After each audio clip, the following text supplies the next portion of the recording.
All right, y'all, so welcome back to my YouTube channel. My name is Brittany. I'm a local real estate agent in the Dallas-Fort Worth area, and I just thought that I'd come to you guys today because I've been getting a lot of questions about how do I start my rental business as a new agent, just trying to get some quick coins.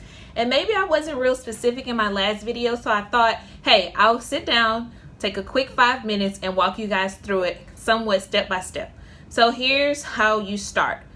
First off, you need Facebook Marketplace. So if you don't have a Facebook account, go ahead and create that. Personally, I did not have a Facebook when I first became an agent. I just didn't. I wasn't big into social media, but you kind of got to put yourself out there because this day and age, everybody is big in social media and you have to make your presence known. Like, this is how people usually go to find whatever they're looking for. Oh, let me just look up hashtags real estate in Dallas or rentals in Dallas, and then boom, there you are if you play your cards right.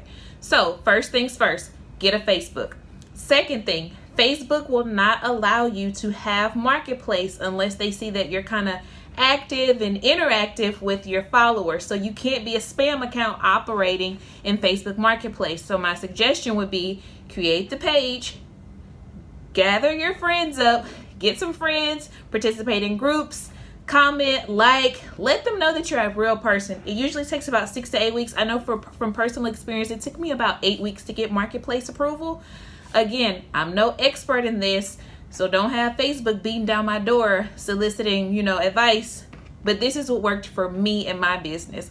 Once I got access to Facebook Marketplace, I would then begin to reach out to agents that had listings, rental listings in the MLS. For example, John Doe has a listing in Dallas, a 2-bed, 2-bath for $1,700. I'm going to email John Doe. Hey, John, I see that you have this listing. Would it be okay if I market this property to potentially bring you a tenant? And when I say market this property, make sure you're very specific. I want to put it on Facebook. I want it wherever it is that you want to put this listing. Just make sure that you have approval from that agent. Okay? So then you go, I use my phone for everything. Some people would prefer the computer. I'm not too tech savvy, so my phone works best for me. When I'm sitting somewhere idly, I just pull out the phone and just get to work. It's real simple. So I have Netris out here. I think this is what it's called, or how you say it, which is the MLS mobile app. I pulled up John's listing. Remember, $1,700 2-bed, 2-bath in Dallas. From that listing, once John says, okay, yeah, Brittany, go ahead. I would love for you to market this for me. I'm trying to get this thing off the market. Cool. You get the green light.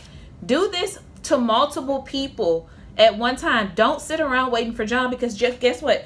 John might be so busy that he may never respond to you. So have backup to the backup to the backup, if that makes sense. Like, keep your pipeline always fresh. So once John responds, or whoever responds to you and says, oh yeah, I would love that, you go ahead, do your thing. Then you take your mobile app, screenshot a couple pictures from that listing, not all of them. You don't want to give away the whole thing on Facebook because there are still crazy people out there. Remember that. Personally, this is what I do. Again, whatever works in your business, your market may be different, your business is set up different, but this is what works for me. I screenshot pictures from the listing, and in Facebook Marketplace, I usually do 4 to 5 pictures, nothing extensive, nothing too time consuming. Keep it simple, people. Don't overthink it.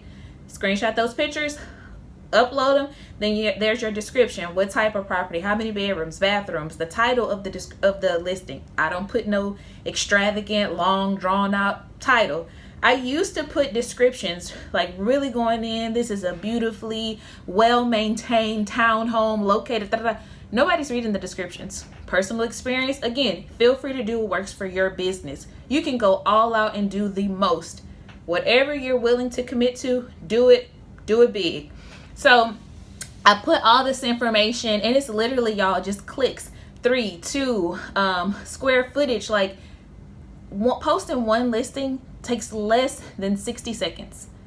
That's how easy it is if you play your cards right. Once you really do this repeatedly and it becomes habit, you can knock out listings. What I will say is Marketplace will flag you if you upload too many listings. Okay, so habit for me has been upload 1 or 2 in the morning, 1 or 2 at night. Keep it consistent. That way you have a consistent flow of clientele coming through. Because guess what? On Facebook Marketplace, you're going to have those looky-loos, is what I call them. Just looking at properties. They're bored. They're scrolling through. They have nothing better to do. So instead of scrolling Zillow, they're scrolling Facebook Marketplace. And they may very well have to move, but they may not be trying to move for 6 months. They may not have the credit to even qualify. They may not have the cash to qualify, so you have to qualify them yourself. So, okay, go through that. You post your listing. Now your listing is live. Now you see that you have 50 people that have responded to you, one blanket statement. Is this available? They just click. Is this available? People will go through all day long clicking on, is this available? Your job as the agent is to go through and qualify these people. I personally have a template that I use. Simple. Yes, this home is still available. And then the rental requirements. I have a certain credit score that I work with. I let them know up front, it's 3 times the rent. Let them know that there's a background check, criminal history. All of that is included in my template. Sometimes I'll get people to say, oh, no, I don't qualify. Don't even worry about it. Or, oh, I don't have the money. Or, oh, I was just looking. Or, I need to move in April of next year. Rentals here, they can be held for up to 30 days with the deposit. But I guarantee you, if a homeowner has a buyer or a tenant that wants to move earlier than 30 days, they're going to go.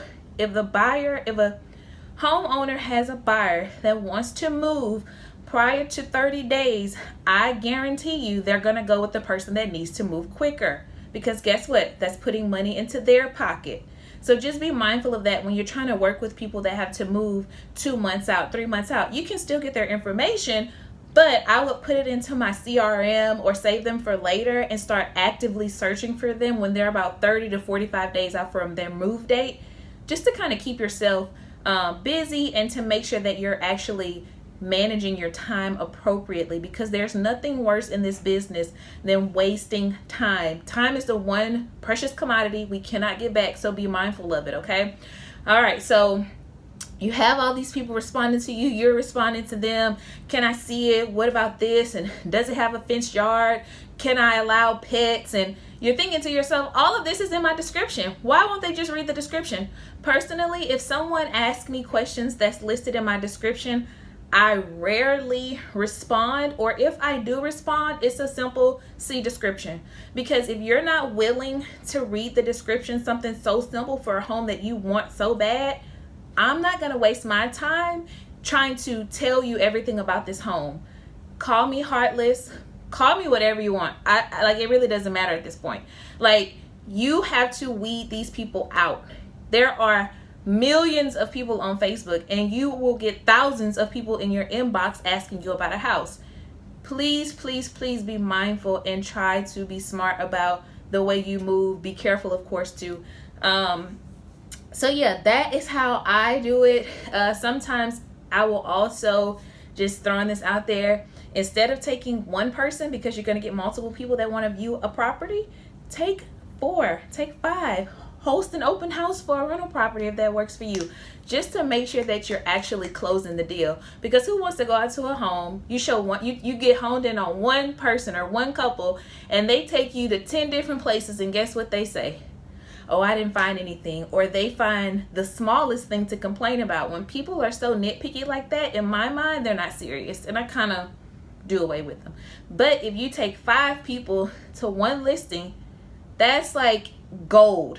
You're probably going to get somebody to fill out the application and be qualified that same day. So just think about it like that. What can I do to maximize this time that I'm putting into this? Come on, people. You got to think outside the box here. And let me tell y'all something. I learned by doing it. Trust the plus. 4 months ago, 5 months ago, I was honing in on people that were not serious. I was wasting my time riding around with people that didn't have the funds, didn't have the credit score, had criminal background checks that they never mentioned. So this is why I came up with this system that works for me and my business to disqualify people. So again, if you have questions or comments, please drop them down below. I will answer everybody's comments. I promise you, like, I want to see everybody succeed in this, and it's so easy Anybody can do it. I'm talking to my new agents, my tenured agents, my agents that's just trying to, you know, make a quick buck. Like, anybody can do this, and it's so simple. Now, these are MLS listings that I'm talking about. With apartments, you can also put apartments in Marketplace. Again, you can put anything in Marketplace. So just see what works, what doesn't work, and then deviate. That's it. Stick and move, see what works, and what doesn't, you change. Quite simple. Again, y'all like this, subscribe to my channel. I'm always looking to help somebody out, and whatever works for me, even what doesn't work for me, I'll be as honest as possible about it, just to kind of keep you guys from making the same mistakes, or we can learn from each other. Let's talk about it. So like, comment, subscribe. I'll see y'all next week. Thank you again for tuning in to this.